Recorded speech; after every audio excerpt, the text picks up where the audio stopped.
बहुत बहुत स्वागत करते हैं। हमें पता है कि आपके सारे पॉकेट्स में इस वक्त सरकार का रिपोर्ट कार्ड है और उसी रिपोर्ट कार्ड के साथ हम आपको न्यूज़ रूम में लेकर चलेंगे। किस तरीके की तैयारियां हैं सुब्रमण्यम जयशंकर साहब आपकी इन चुनावों को लेकर? नहीं, देखिए, इन चुनावों में एक तो ये है कि हम 10 साल का रिकॉर्ड जो है, मोदी सरकार की रिकॉर्ड जो है, वो भारत की पब्लिक, भारत के वोटर्स के सामने रखते हैं। क्योंकि ये रिकॉर्ड जो है, ये मोदी की गारंटी पर लोगों को विश्वास देगा कि ये गारंटी, ये खाली गारंटी नहीं है।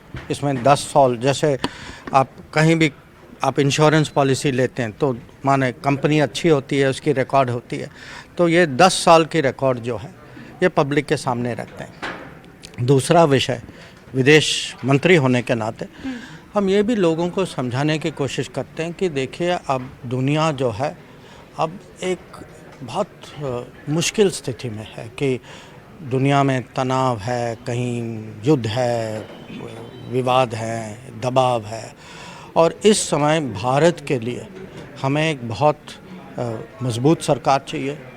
ऐसा लीडर चाहिए जिसको दुनिया की समझ हो, जिसकी जजमेंट जो है दुनिया के बारे में अनुभवी हो।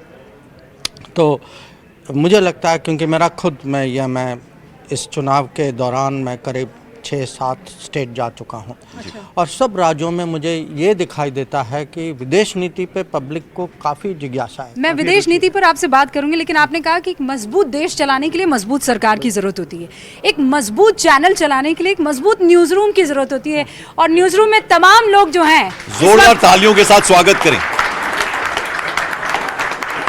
This is our strong news room, और इस न्यूज़ रूम को चलाने वाले सरदार न्यूज़ 18 इंडिया के एडिटर ज्योति कमाल, जिन्हें हम मोहब्बत में जेके कहते हैं, आपके सामने है। JK, thank you so much Rubika.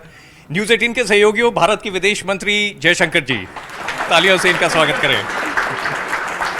Jaishankar जी, एक चीज़ आपको मैं ज़रूर पूछना चाहूँगा कि जितनी भी इंडिया से इन्फॉर्मेशन आती है वो सारी इसी न्यूज़ फ्लोर पे आती है, न्यूज़ 18 इंडिया के पास।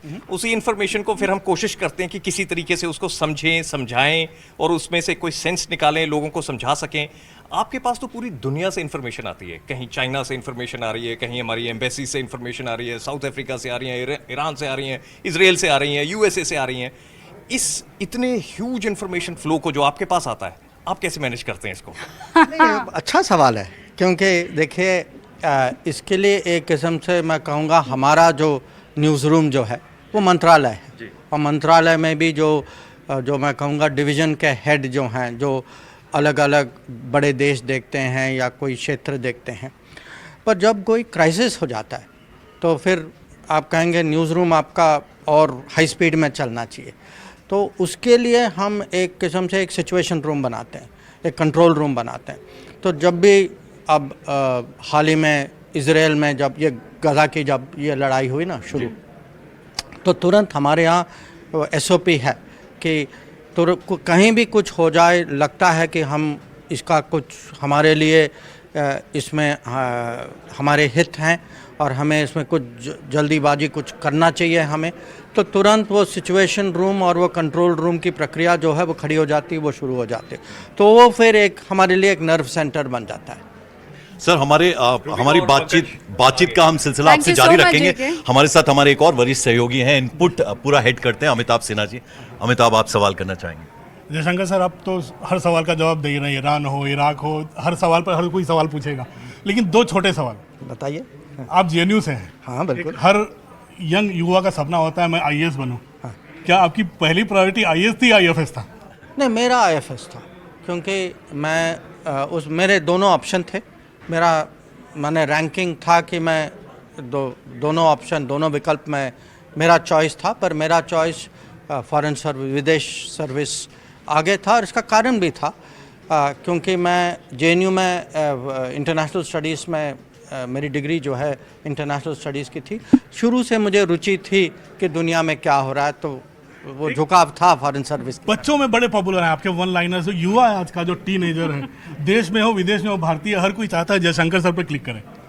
ये हम लोगों ने सुब्रमण्यम सर को भी कवर किया हुआ, ऐसा 90s में काफ़ी उनके साथ भी मैंने बाइटल लिए, उनकी भी बड़े गंभीर थे, मतलब उनको मुस्कुराते देखना भी बड़ा एक होता था, और घर में करते थे। तो ये एकदम आप एकदम अबाउट टर्न एकदम नहीं देखिए, हर आदमी की अपनी माने क्या कहें अब। मतलब जेन जी के लिए हाँ। आप अप्रोचेबल हैं, they like to see you. आपके बहुत सारे, आप भी जानते हैं, बड़े फेमस होते हैं आप, जो वन लाइनर्स आपके होते हैं, आपकी आंखों में से लाल ऐसे तरंगें निकल रही होती हैं और फिर पीछे ऐसे सुपर हीरो वाला म्यूजिक चल रहा होता है। ये उनको ऐसा लगता है आप identify करते हैं खुद को। हाँ, वो आइडेंटिफाई करते हैं। देखिए मैं कहूँगा एक लेवल पे तो मुझे खुद कभी कभी आश्चर्य होता है कि ये माने आपकी छवि ऐसे कैसे बनी। हाँ हाँ, पर ये भी है। अच्छा, दैट वाज नॉट डेलिबरेट, मतलब ये डेलिबरेट नहीं था। ये भाई अब क्या करें, सबकी अपनी पर्सनालिटी होती है, तो कभी इसका खुद हमें पता नहीं लगता कि इम्पैक्ट दूसरे लोग कैसे देखते हैं आपको। पर ये भी है कि आज ज़माना भी ऐसा है कि हम जिस समय से हम गुज़र रहे हैं कि कहीं कुछ लोग दबाव डालने की कोशिश करते हैं, हमें ऐसे सिचुएशन में डाल देते हैं कि अगर हम देश को हम अपनी बात थोड़े मैं कहूँगा सख्त लहजे में ना कहें। हाँ, सर एक और चीज भी है ना कि आपकी जो बॉडी लैंग्वेज है उससे भी बहुत कुछ जज करते हैं लोग, क्योंकि आपके चेहरे पर हमेशा एक मुस्कुराहट की लकीर जो है वो खिंची रहती है। तो कितनी भी टेंशन हो, कितना भी क्राइसिस हो, वो आपकी मुस्कुराहट उसका एक जवाब होती है। भाई मैं रिलैक्स आदमी हूँ। अब मोदी जी हैं, हाँ, अब मोदी जी हैं तो मुझे पता है कि देश जो है और देखिए एक किस्म से मैं लोगों को कहता हूँ और कि विदेश मंत्री होना ये बहुत गर्व का विषय है, मैं बिल्कुल ये मानता हूँ।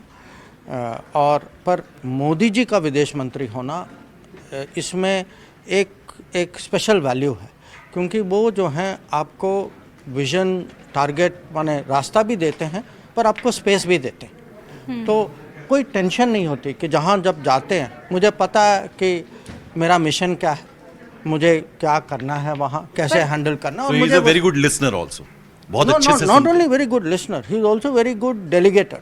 कि आपको माने यू हैव अ जॉब कि आपको ये दिया जाता है कि भाई आप जाकर संभाल लो, सुलझ लो, कुछ कर लो, या तो देन यू हैव तो your own system starts working. लेकिन विपक्ष तो ये आरोप लगाता है कि दो ही लोग काम करते हैं, एक अमित शाह और एक मोदी, वो जो अरे दोनों, चाहते हैं। हाँ, नहीं, और बाकी जो है सिर्फ बैठते हैं, मतलब उनको कह दिया जाता है ये काम करने के लिए और कर देते हैं। ये आप एक मंत्री हैं, आप बता पाएंगे सच्चाई क्या है इसमें? नहीं देखिए ऐसा है, लोग कहते होंगे, पर मैं आपको एक उदाहरण देता हूँ। आप लोग जो हैं पॉलिटिक्स तो कवर करते हैं, आपने देखा होगा कि कोई भी कैबिनेट मीटिंग हो, कितना समय लगता है आपको? 3-4 घंटे जी। तो कुछ तो होता होगा ना अंदर।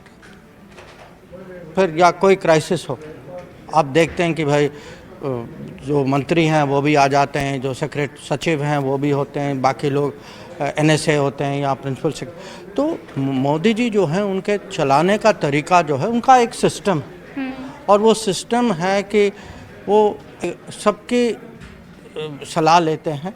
जैसे मैं एक दूसरा उदाहरण आपको बताऊं। आप जानते हैं कि हम विदेश दौरा पे जाते हैं, तो विदेश मंत्री होने के नाते मैं उनके साथ अक्सर मैं जाता हूँ। तो हवाई जहाज़ में एक टेबल है, जैसे आपके यहाँ बोर्ड रूम में होगा, तो हम सब बैठते हैं। वो शुरू करते हैं सबसे जूनियर आदमी से, ताकि वो बिना संकोच के वो बोलें, और फिर उल्टा चलता है, सबकी बात सुनते हैं, फिर उनको जो कहना तब कहते हैं। तो ये मैं कहूँगा बहुत माने उनको सुनने की आदत है। देखिए इतने अनुभवी हैं, जो भी अनुभवी है इस देश में, अगर आपको सरकार चलानी है तो is he a tough taskmaster? Absolutely. Neeraj Singh, इसमें आपको शक था क्या? I wanted to ask. जी सर, मेरा सवाल है क्योंकि चुनाव नहीं, का पहले आपका जरा परिचय देते सर। ये राहुल गांधी की भी सवाल आपसे पूछ सकते हैं, क्योंकि कांग्रेस बीट देखते हैं और एक्सटर्नल अफेयर्स तो देखते हैं। चुनाव हो चुके हैं, आपका आकलन क्या है? क्योंकि वोटिंग टर्नआउट कम हो रहा है, तो ये विपक्ष कह रहा है कि हम लोग की स्थिति ठीक होगी। जयराम रमेश वो कह रहे हैं कि उन्हें स्पष्ट बहुमत मिलेगा। देखिए मैं एग्जैक्टली तो नहीं बता पाऊँगा, पर मैं आपको इतना कह सकता हूँ कि कहीं वोटिंग कम हुई है, कहीं थोड़ी ज़्यादा हुई है, कहीं 19 के तुलना में कम हुई है, कहीं 14 के तुलना में उतनी वोटिंग हुई। तो इसको ज़्यादा माने कितना बढ़ाएं वो अलग विषय है, पर विषय नहीं है कि कौन कितनी वोटिंग हुई है। विषय यह है कि कौन वोटिंग करने आए। और हम भाजपा लोग हैं ना, हमें पता है कि हमारे वोटर तो हैं हमारे साथ, उनके अब वोटर छोड़िए, उनके उम्मीदवार की हालत देखिए आप। और जयशंकर जी हमारे साथ रवि हैं, असाइनमेंट अगर उम्मीदवार छोड़ रहे हैं तो वोटरों का क्या भरोसा। अच्छा, लेकिन आपको वोटर्स के लिए चलिए, कुछ कहना रवि है? हैं जयशंकर जी, ये जो हैं असाइनमेंट डेस्क संभालते हैं, खबरें कहाँ कहाँ से आ रही हैं, किन किन रिपोर्टर्स को लाइन पे लेना है, वो सब ये जिम्मेदारी। आपका भी सवाल है कुछ रवि? जी जी बिल्कुल है। हम सब जानते हैं कि विदेश मंत्री जी बहुत बड़े फैन है क्रिकेट के। अक्सर उनकी बातों में क्रिकेट का जिक्र आता ही रहता है। अगर मैं गलत नहीं हूं तो जेम्स एंडरसन आपके फेवरेट क्रिकेटर हैं, विराट का जिक्र आप करते रहते हैं। आपने ना एंडरसन का जिक्र किया था, मैं आपको समझाऊं क्यों मैंने एंडरसन का एक बार मैंने नाम लिया था। आप जानते हैं जेम्स एंडरसन? हाँ, 40 के उम्र में फास्ट बॉलर अभी भी उस स्तर पे परफॉर्म करना, ये बहुत कमाल की माने कमाल की चीज़ है। और कंसिस्टेंटली तो मुझे, और हो सकता है कि ये खुद मुझे लगता है कि भाई उम्र का कुछ अब हाँ कहीं ना कहीं इसका भी कुछ वजन होता है। तो मैं एक और स्पोर्ट्समैन मैं हाल ही में उनसे मिला था, क्योंकि उनको पद्मा अवार्ड मिला था, ये रोहन बोपन्ना। अब वो मेरे ख्याल से 44 या 45 के, हाँ 45 की उम्र में ग्रैंड स्लैम जीतना, अब देखिए कितनी बड़ी बात है, और कितना फिटनेस चाहिए, कितना मेंटल स्ट्रेंथ चाहिए उसके लिए। तो ऐसे लोगों की मैं बहुत कदर करता हूँ। तो प्रधानमंत्री नरेंद्र मोदी भी, अरे वो तो अलग he works 24/7। एब्सोल्युटली नहीं, देख सी समटाइम्स इतनी पीपल आर, सारी रैली आप जब देखते हैं, आपको ये लगता है कि थोड़ा रेस्ट कर लेना चाहिए, थोड़ा आराम कर लेना चाहिए? देखिए ये तो ना किसी की हिम्मत होगी कहने के लिए ना वो ऐसी सलाह मानेंगे, और मुझे लगता है उनके नेचर ही में नहीं, कि मैं उनको देखता हूँ कि सबसे जो है कुछ लोग जो हैं काम करने में रिलैक्स होते हैं, वो उस टाइप के आदमी कि वो जो कहते हैं जो सचमुच कभी रुकते नहीं। अच्छा, न्यूज़ रूम में ये अलग अलग अंग है। असाइनमेंट रवि के आपने जो सवाल, असाइनमेंट ये है बेसिकली आपको जितनी भी रिपोर्टर्स होते हैं वो असाइनमेंट के टच में रहते हैं, जितनी खबरें आती हैं वो यहाँ आती है। फिर उसके बाद मान लीजिए वो तमाम इंग्रेडिएंट्स आ गए हैं, अब उसको पकाना है, तो वो पकता है आउटपुट पर, वहाँ खबरें बनती हैं, हम लेके चलेंगे सर को आउटपुट की तरफ से इस तरफ लेके लेके चलेंगे। सर थोड़ा बीच में सीरियस सवाल भी पूछ लेता हूँ आपको। देखिए चूंकि चुनाव है तो माइक्रोसॉफ्ट की तरफ से एक अलर्ट जारी किया गया है, वो ये अलर्ट कि चुनाव जो है प्रभावित हो सकते हैं कहीं ना कहीं, क्योंकि वो पहले से ताइवान में ऐसा कर चुका है, मालदीव में ऐसा कर चुका है, तो ये इससे निपटना कोई मुश्किल नहीं है? मतलब ये नहीं, आजकल की दुनिया में माने जब आप कहते हैं कि एक तो हमारी जो चुनावी प्रक्रिया जो है, मैं कहूँगा दुनिया में सबसे मजबूत है, कि कभी कभी दुनिया हमको ज्ञान देती है चुनाव के बारे में, पर अगर हम भारत की सिचुएशन देखें कि हमारी वोटिंग मशीन, हमारी इलेक्शन कमीशन, हमारे पूरे प्रोटोकॉल जो हैं कि चुनाव में क्या होता है, मैं कहता हूँ कि दुनिया में किसी और ने इतने बारीकी में इलेक्टोरल सिस्टम बनाया नहीं। तो उस पर तो मुझे 100% का 200% विश्वास है।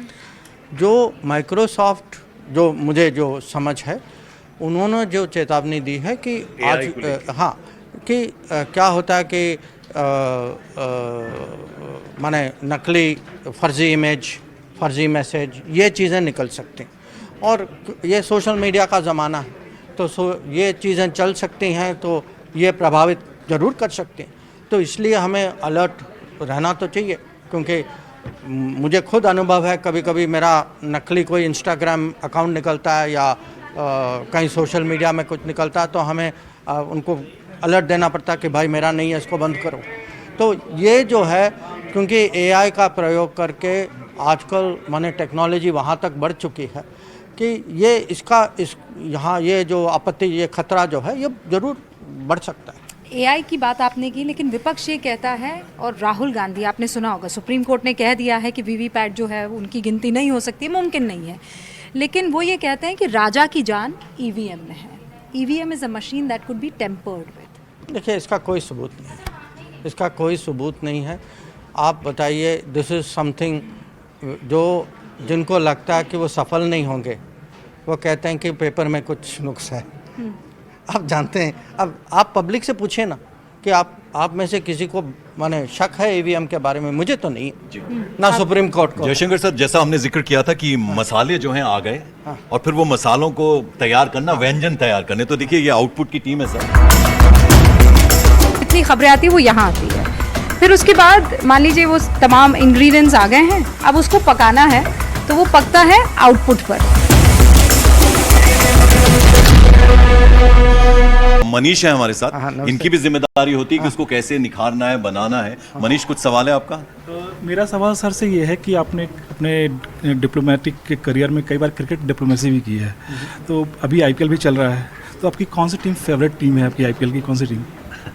अरे नहीं, मैं आजकल देखिए समय तो मिलता नहीं है, तो कभी एक मैच मैंने देखा था जब वो स्टोइनिस ने अकेले जो है वो मैच बदल दिया था उस समय सीएसके के खिलाफ।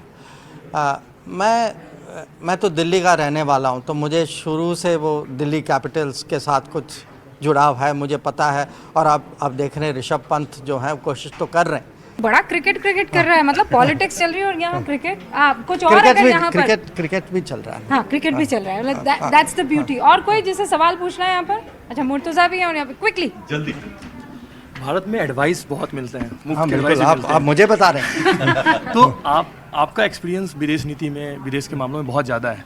आपको जब कोई ऐसा आदमी एडवाइस देता है जिसको कि पता ही नहीं है विदेश नीति क्या चीज़ होती है, तो आपको कैसा फील आता है?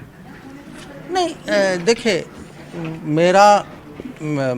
मुझे जो है उतना ऐसा अनुभव नहीं है कि ज़्यादातर जो हैं जब विदेश नीति की बात करते हैं लोग कुछ जानना चाहते हैं, कभी कभी प्रश्न पूछते हैं और ज्ञान नहीं देते, प्रश्न जेन्युइनली प्रश्न पूछ रहे हैं कि वो कुछ जानना चाहते हैं। जो मुझे एडवाइस जो मिलता है ज़्यादा वो बाहर से मिलता है। जयशंकर सर, और कुछ लोग हैं, लेकिन एक सवाल और मैं आपसे जानना चाह रहा था। देखिए, आप चूंकि फॉरेन सेक्रेटरी रह चुके, उससे पहले एम्बेसडर रह चुके हैं, अब आप विदेश मंत्री हैं, विदेश जाने का सिलसिला आपका लगातार रहता है। भारत को लेकर अब किस तरह की सोच आप देखते हैं विदेशों के परिप्रेक्ष्य में, अगर हम बात करें तो? मुझे लगता है कि पिछले 10 साल में भारत के बारे में दुनिया की सोच काफ़ी बदल चुकी है। उसके मुख्य कारण ये हैं, एक तो जिस तरीके से हमने कोविड को हैंडल किया।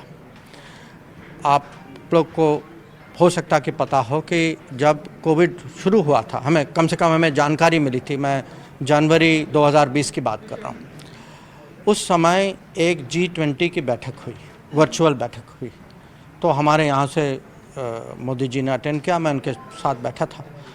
और उस समय G20 की बैठक में सबसे बड़ी चिंता जो थी उन देशों में भारत के बारे में थी, क्योंकि ये कहा गया, जो ब्रीफर जो थे उन्होंने कहा कि अगर कोई ऐसा देश है जहाँ हेल्थ सिस्टम नहीं है, दवाई नहीं है, पब्लिक इंफ्रास्ट्रक्चर ख़राब है, तो और जो बिल्कुल महामारी को बर्दाश्त नहीं कर पाएगा, वो भारत है। तो वहाँ से हम शुरू हुए और फिर लोगों ने देखा कि अगले 2 साल के अंदर वही देश जिसके बारे में आप चिंतित थे, उसी देश ने करीब 100 देशों को वैक्सीन सप्लाई किया। तो एक तो कोविड है, दूसरा जो है इकोनॉमी, क्योंकि दुनिया में अगर आप देखें कोविड के कारण और कुछ और भी कारण हैं, दुनिया की इकोनॉमी बैठ गई कि अभी आप बहुत सारे देश जो हैं रिसेशन में जा चुके हैं, कुछ स्टैगफ्लेशन में जा रहे हैं। तो ये एक बड़ी इकोनॉमी को 7% ग्रोथ दिखाना उनके लिए तो ये कमाल का विषय। तीसरा बात मैं कहूँगा, हमारी जो डिजिटल डिलीवरी है, ये इस पे बहुत दुनिया में बहुत बड़ी चर्चा हो रही है कि हम जो हैं आज डिजिटल डिलीवरी के कारण हम राशन दे पाते हैं, 80 करोड़ लोगों को राशन दे पाते हैं। हम जो हैं 30 करोड़ लोगों को आयुष्मान भारत में जन आरोग्य योजना के तहत उनकी जो स्वास्थ्य, उनके जो हेल्थ नीड्स जो हैं वो हम कर पाते हैं। या आप देखिए आवाज़ में जो करीब 4 करोड़ लाभार्थी जो हैं, जिसका मतलब है कि उनके अगर परिवार के सदस्य लें तो 20 करोड़ लोग हैं। तो ये बड़ी बड़ी योजनाएं बिना लीकेज के, बिना भ्रष्टाचार के इतनी एफिशिएंटली डिलीवर करना, क्योंकि लीकेज जो है पूरी दुनिया की प्रॉब्लम, हाँ खाली हमारे यहाँ नहीं। और हम जो हैं अगर उनको लगता कि भाई ये लीकेज से भी निपट रहे हैं, ये ग्रोथ भी दिखा रहे हैं, कोविड से भी बाहर निकल चुके हैं, तो उनको और आज जो इंफ्रास्ट्रक्चर जो बन रही है कि लोग वही लोग 3-4 साल बाद आते हैं, भारत आते हैं, दिल्ली आते हैं और वो देखते हैं अरे आपका वो रोड बदल गया, आपके यहाँ वो एयरपोर्ट नहीं था, आपके रेलवे स्टेशन में ट्रेन ऐसे। डिजिटल पेमेंट, मैं खुद कोविड टाइम से नोट यूज़ ही नहीं किया मैंने, मैं पेपर करेंसी यूज़ ही नहीं करता। आप जानते हैं ये G20 जब चल रही थी ना, वहाँ वो मिर्ची खरीदी थी। हम लोगों को ले जाते थे वहाँ कि आप, और हम कहते थे चलिए हम आपको पैसे दे देंगे, आप UPI चला के देखें कैसे चलता है, और इसमें बहुत इंटरेस्ट था लोगों को। और कहाँ हम लोग थर्ड वर्ल्ड कंट्रीज में गिने नहीं, जाते बहुत थे। सारी चीज़ों में हम फर्स्ट वर्ल्ड से आगे। ये प्रेशर कुकर है एस जयशंकर साहब, और ये प्रेशर कुकर ऐसे हैं, ये बड़ी सारी आप जो स्क्रीनें देख रहे हैं, ये साहब जो यहाँ पर बैठे हुए हैं, ये एंकर से लगातार, ये आप मेरे इसमें एक इंस्ट्रूमेंट देख रहे हैं, दिस इज कॉल्ड ईयरपीस।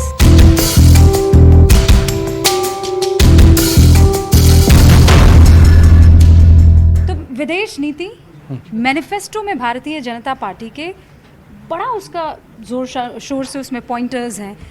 मैं ये समझना चाह रही हूँ कि विदेश नीति मैनिफेस्टो में जब आप डालते हैं तो उसके माने क्या है और क्यों आज की तारीख में इतनी इम्पोर्टेंट हो जाती है? इसके अलग अलग कारण हैं। एक तो ये है कि ये ग्लोबलाइजेशन की दुनिया है, और जो दुनिया में कुछ भी हो वो हर देश को प्रभावित करती है, हर नागरिक का उस पर असर होता है।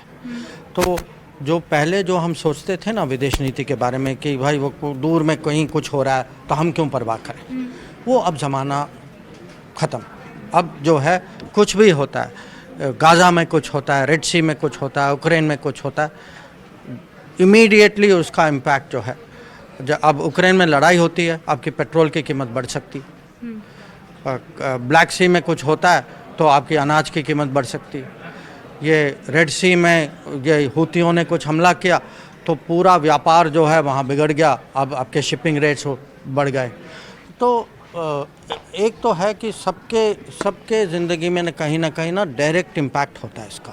हाँ, दूसरा विषय ये है कि आज की युवा पीढ़ी खासकर जो है उनको लगता है कि अब भारत, हम आबादी में नंबर 1 है, इकोनॉमी में नंबर 5 हैं, 3 बनेंगे, और हम एक किस्म से जो कहते हैं सिविलाइजेशनल पावर है। तो हमें जो है अब दुनिया के सामने हमारी विरासत, हमारी संस्कृति, हमारी जो पहचान जो है दुनिया के सामने रखनी चाहिए। ये देश के लिए गर्व का विषय है। तो मैं दोनों कारण दूंगा कि वहाँ भी हमें इम्पैक्ट करना है, उनका इम्पैक्ट हमारे ऊपर भी जी। और लोग, तीसरी बात है कि आज देखिए कितने लोग रोजगारी के लिए बाहर जाते हैं, पढ़ने के लिए बाहर जाते हैं। आप जानते हैं कि करीब 2 करोड़ हमारे नागरिक जो हैं देश के बाहर रहते हैं आज, 2 करोड़, और कुछ ना कुछ कहीं ना कहीं कुछ होता रहता है ना। अभी हाल फिलहाल आप जानते हैं तो इजराइल और तो उनकी सुरक्षा जो है एक ये बहुत बड़ा विषय बन गया है। और हर साल आप देखेंगे, हर 3-4 महीने आप देखेंगे कहीं ना कहीं कुछ ऑपरेशन होता है, किसी को लाना होता है, किसी को बचाना होता है। तो ये जो मैं लोगों को कहता हूँ, मोदी की गारंटी जो है वो सीमा तक नहीं है, सीमित नहीं है, मोदी की गारंटी बाहर भी चलती है। जयशंकर सर, राहुल गांधी ये बात उठाते हैं कि चीन के बारे में, वो कहते हैं कि चीन जो है अंदर आ गया है, हमारी ज़मीन पर कब्जा करके बैठा है, और उस साथ में विपक्ष ये भी कहता है कि पाकिस्तान पे तो चलिए उरी हुआ तो सर्जिकल स्ट्राइक हो गई, और पुलवामा हुआ तो एयर स्ट्राइक हो गई, चीन पे खामोशी रहती है। देखिए, नहीं, चीन पे खामोशी नहीं है, चीन पे लोगों को गुमराह किया जा रहा है। मैं आपको इसके 3 उदाहरण देता हूँ। ये कांग्रेस पार्टी और राहुल गांधी कहते हैं कि देखिए चीन ने हमारे धरती में एक लद्दाख में एक पुल बनाया। अगर आप बारीकी में जाएंगे, ये पुल जो है ज़रूर बनाए। एक लेक है वहाँ पंगोंग सो जो है चीन ने 1958 में कब्जा किया था। फिर वो कहते हैं अरुणाचल में देखिए वो गांव बना रहे हैं। अब देखिए कहाँ बना रहे हैं, जगह का नाम है लोंगजू। अब आप पार्लियामेंट के रिकॉर्ड में जाइए, ये जयशंकर को उस पर भरोसा नहीं करिए। पार्लियामेंट में पंडित नेहरू में 1959 में कहा है कि भाई लॉन्गजू जो है चाइना ने आकर कब्जा कर लिया है, हमारे हाथ से निकल चुका है। दो दिन पहले मैं देख रहा था, उनके स्पोक्समैन ने कहा कि एक शख्सगाम वैली में, आप जानते हैं काराकोरम के पास, वहाँ अरे बहुत बड़ी समस्या है कि चीन जो है एक लिंक रोड बना चुका है और उनको जो है अब वो सियाचिन के पास ये ले आएगा। अब ये इलाका कब गया आपके हाथ से? 1963 में, 1963 में। तो वो जो है ज़मीन ज़रूर गया है चाइना के पास, ये गया था 1958 और 1962 के बीच। तो वो वापस आप लेने वाले हैं या नहीं लेने वाले? नहीं, हम देखिए हमारी कोशिश तो है कि हम बाउंड्री पे सेटलमेंट करें, पर ये जो हैं ये जानबूझ के मैं कहूँगा झूठ बोल रहे हैं। ये झूठ बोल रहे हैं कि ये दिखाना अब जाकर चाहते हो रहा हैं, है। हाँ ये दिखाना चाहते हैं जो भी हुआ अब हो रहा है, या अब नहीं हो रहा, बल्कि अब जो पहले आपने देखा कि 62 में क्या हुआ, हमें जब फौज भेजना था हमने बिना तैयारी के भेजा, इंफ्रास्ट्रक्चर था ही नहीं, रोड नहीं थे, लोगों जवान गए, जवानों को खाना पीना पानी बारूद अब कैसे साथ पहुंचाएं।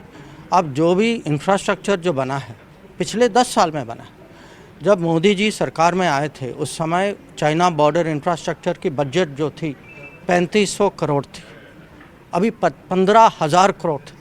Are we at par with China? खासकर अगर No, मैं I in think border no, इलाके- we have to work harder because they keep improving, so we have to keep improving. अच्छा, मैं ये बता दूं, ये डिजिटल है और आजकल डिजिटल पर फर्स्ट पोस्ट की मैनेजिंग एडिटर पलकी बहुत ट्रेंड कर रही हैं। इनफैक्ट पलकी हमारे साथ यहाँ पर मौजूद है। हाँ नमस्ते। और पलकी, आपका कोई सवाल है? क्योंकि फॉरेन पॉलिसी पर आप अक्सर जो है अपने बातों को रखती रहती है। आज जयशंकर साहब हमारे नहीं फॉलो कर रही हूँ मैं कैंपेन। बस ये पूछना चाहती थी कि अब जो इतने सारे और विदेश में भी चुनाव हो रहे हैं, तो क्या हम भी ऑब्जर्वर्स भेजेंगे और हम भी टिप्पणी करेंगे उनके चुनाव पे? हमारे यहाँ ना अलग अलग पॉलिटिकल पार्टीज़ के लोग आए हैं देखने के लिए और समझने के लिए, और मुझे लगता है उनका जो इरादा जो है सकारात्मक है और हम भी उनको वेलकम करते हैं। मैं हो सकता है मैं अगले कुछ दिन उनसे मिलूं। जो टिप्पणी जो हो रही है वो देशों माने जो औपचारिक रूप के उनके प्रतिनिधि जो हैं उनसे कम हो रही है। ज़्यादातर आप लोगों का, आपके जो मीडिया वाले दोस्त जो हैं बाहर जो बैठे हैं वो ज़्यादातर वो इस पे कम, हाँ नहीं सवाल नहीं, वो आपको ज्ञान देते हैं। जैसे मैंने कहा ना, कहते हैं आपका मशीन ठीक नहीं है, आपका सिस्टम ठीक नहीं है, वो तो कहते हैं कि गर्मी इतनी है, तो वेदर से लेके मशीन से लेके हर चीज़ पे कुछ न कुछ करते। लेकिन अब सवाल ये है 400 पार, सही बताइएगा, सच बताइएगा, 400 पार आप लोग सच में कर पाएंगे? कैसे? मतलब विपक्ष ये कह रहा है फर्स्ट फेज के बाद असलियत आ गई है सामने। देखिए विपक्ष तो कहेगा ना, पर अगर आप देखें जो एक तो वोटर टर्नआउट जो है, आपको ये पूछना होगा किसके वोटर नहीं पहुंचे। हमें तो लगता है कि हमारे पहुंचे। आप श्योर हैं? ज़्यादा हमें फीडबैक तो वही है।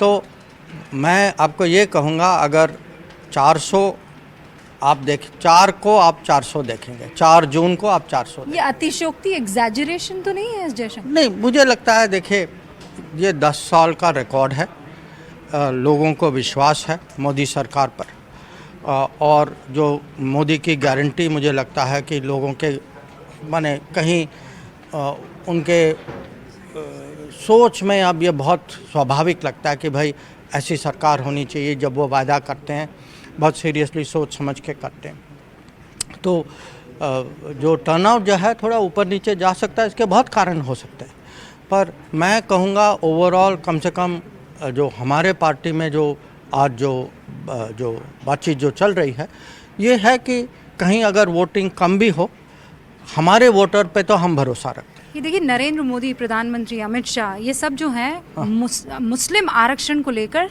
लगातार बयान दे रहे हैं। मैनिफेस्टो की तुलना आईएनसी के इंडियन मुस्लिम लीग से कर दी है। कर्नाटक में मुसलमानों को 4% आरक्षण, आप लगातार मुद्दा उठा रहे हैं। What is your take? आपका क्या ख्याल है इस पर? नहीं देखिए, आरक्षण का विषय इसको कांग्रेस पार्टी ने लोगों के सामने रखा है, और आज नहीं रखा, सालों से रखा है।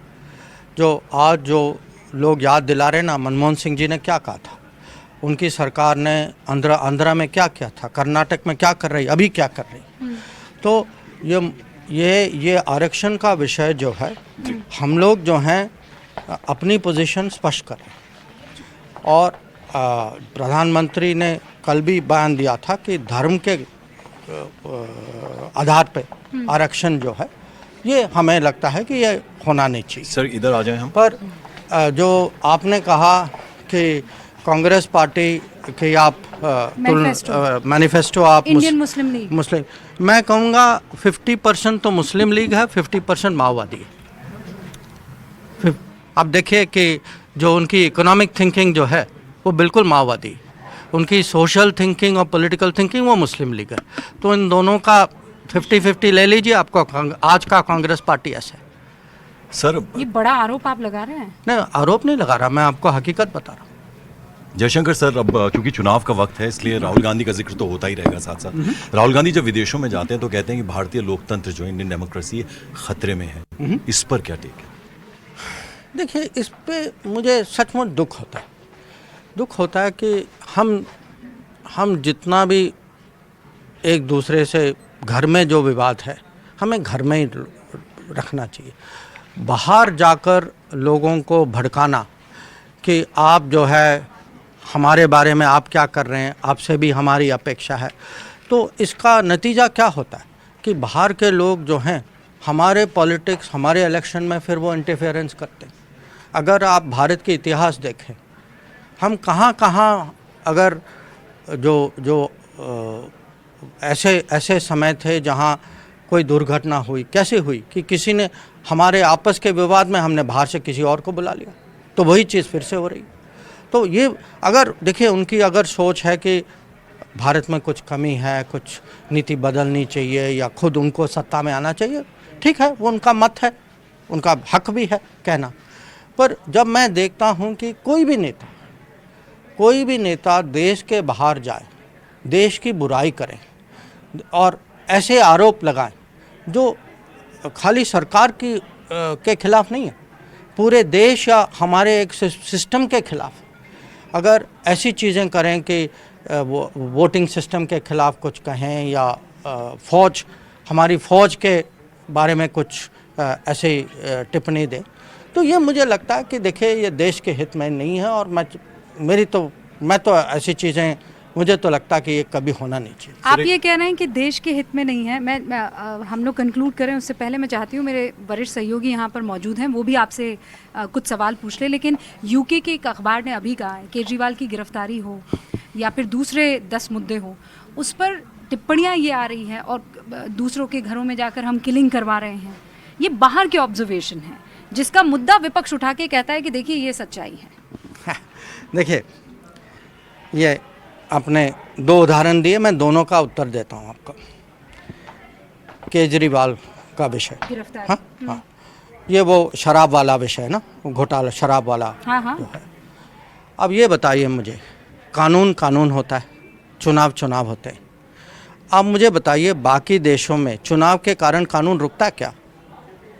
अगर रुकता है तो आप हमें दिखाएं। अमेरिका में कानून को रोकिए अगर पॉलिटिक्स आपकी चल रही है, इंग्लैंड में रोकिए, जर्मनी में रोकिए। तो ये पोजीशन कि भाई चुनाव हो रहा है, इसके कारण सब चीज़ रुकना चाहिए, और अगर कानून कुछ केस अभी कुछ जारी है, उसमें कुछ हो रहा है, उसको भी रोकना चाहिए, ये मुझे लगता है खुद करके हमें दिखाएं। और दूसरा विषय जो आपने उठाया वो कि आप केजीबी की तरह ऑपरेशन करते हैं, घर में घुसकर मार रहे हैं। ये जो पाकिस्तान वाला विषय ना, अब देखिए, आप सब जानते हैं पाकिस्तान एक अजीब मुल्क है। वहाँ उनकी मेन इंडस्ट्री जो है वो आतंकवाद है। जब हम आईटी कहते हैं उसका मीनिंग कुछ और होता है, उनके यहाँ आईटी इंटरनेशनल टेररिज्म होता है। तो अब उनके यहाँ अगर ऐसे जो बुरे काम करते हैं, उन लोगों को कुछ हो जाए, पता नहीं क्या हुआ नहीं हुआ, किसने किया, खुद किया, भगवान जाने, तो हमें क्या चिंता इस पर? अब हुआ है, मैं कहूँगा बुरे कर्मों का फल मिला है लोगों को। पहले तो ये बता दीजिए रैपिड फायर से पहले कि अगर 400 पार आप बोल रहे हैं 4 जून को ये नतीजा आने वाला है, फिर से विदेश मंत्री बनेंगे? नहीं, चाहेंगे आप गलत आदमी से पूछ रहे हैं। आप जिनसे इंटरव्यू लेते हैं उनसे पूछना चाहिए। तो चलिए पंकज, बस आपकी rapid रैपिड fire। फायर की शुरुआत कर देते हैं सर। तो डिप्लोमेट या फॉरेन मिनिस्टर? फॉरेन मिनिस्टर के बनने के बाद तो फॉरेन मिनिस्टर डेफिनेटली। ट्विटर या इंस्टाग्राम? अगर ये सवाल आप मेरे से 2 साल पहले पूछते ना, मैं ट्विटर कहता। आज मैं इंस्टाग्राम कहूँगा। अच्छा, उसके अलावा बेस्ट फ्रेंड जो है रशिया या फिर यूएस? हम जो हैं सबके बेस्ट फ्रेंड हैं, क्योंकि हम विश्व बंधु हैं। विश्व बंधु जो है वो सबका साथ सबका विकास करता है, तो सबको साथ ले जाते हैं। अच्छा सर, पूरी दुनिया आपने घूम ली है, डिप्लोमेट रहे हैं आप इतनी कंट्री में, एम्बेसडर्स रहे हैं, फॉरेन सेक्रेटरी, अब फॉरेन मिनिस्टर हैं, क्या नहीं आपने घूमा। लेकिन फिर भी सवाल बनता है आपसे, अगर आप छुट्टियां बिताना चाहते तो यूरोप जाना चाहते हैं या फिर यूएसए जाना चाहते हैं या कश्मीर जाना चाहेंगे? या लक्षद्वीप? लक्षद्वीप।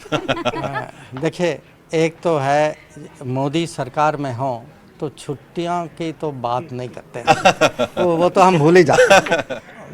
मैं कश्मीर तो मैं कुछ साल पहले गया था, पर अगर अभी मैं कहीं जाने की मेरी इच्छा है वो तवांग है। तवांग अरुणाचल प्रदेश, क्योंकि जो मैंने सुना है कि वहाँ काफ़ी तरक्की हुई है, जो टूरिज़्म की फैसिलिटीज़ बढ़ी हैं और बहुत ऐतिहासिक जगह भी है। तो और सर ये श्रेय तो 10 सालों में आपको जाएगा, आपकी सरकार को जाएगा। नॉर्थ ईस्ट जो है वो लगता था, उन लोगों को भी लगता था, वो कटाव सा महसूस करते थे। अब वो मेन लाइन में आए हैं ये जो 7 सिस्टर्स हैं, तो उसका सारा क्रेडिट तो आपकी सरकार को जाना ही चाहिए। ज्योतियाँ ji Pankaj, thank you so much. Rubika, thank you so much. Jaishankar ji, आपने टाइम लगाया न्यूज़ 18 इंडिया के साथ, बहुत बहुत धन्यवाद आपका। आप समय निकाल के यहाँ पर आए। जल्दी आपसे फिर न्यूज़ 18 इंडिया पर मुलाकात करेंगे। Thank you so much, thank you so much, thank you so much. Modi की गारंटी जो है सीमित नहीं है, मोदी की गारंटी बाहर भी चलती है।